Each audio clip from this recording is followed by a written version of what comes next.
About 10 years ago, we went to a teacher's dinner. I thought I was going to die that night. Come in, and my heart jumped out of rhythm. We went to the hospital. Told me that I had AFib. I stayed in the hospital for 5 days, and there was some kind of medication they had to put me on, see if it was going to work. Finally, it quit working. I mean, I've been through so many medications, it quit working. So finally, they put me on the hard stuff, amiodarone, and I stayed on that. And my heart rate got so low, put a pacemaker in, and guess what? Amiodarone quit. So I met Jerrold Jones about 2 years ago, again, incorporated into my practice. He was initially diagnosed with atrial fibrillation. In 2004, he got a pacemaker and continued on his amiodarone. Continued to have daily episodes of atrial fibrillation. He was extremely unhappy, was looking for something else for us to do. You could tell when he walked in the door if he was feeling good or not, because if his heart was out, he just didn't want to do anything or say anything. He got real quiet. I usually try to walk 2 miles every day, and there for a while I got where I couldn't even walk because he'd get out of rhythm and make me choke up in the chest because he was beating so fast. At that point, in a gentleman like Mr. Jones, the real recommendation is to undergo an atrial fibrillation ablation. These are people with normal hearts, normal left atrium, no significant valvular disease, who have failed antiarrhythmic drugs. I mean, he's really a poster child for atrial fibrillation ablation.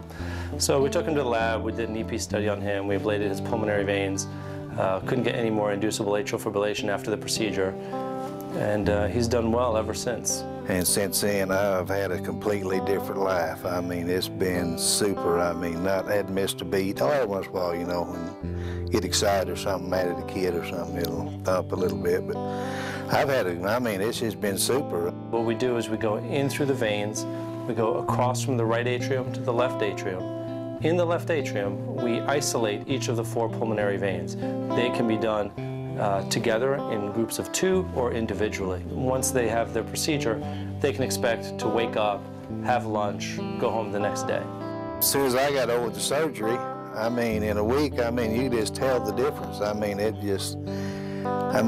there wasn't no thumping. One of the things that's nice about Mr. Jones is the fact that he has a pacemaker.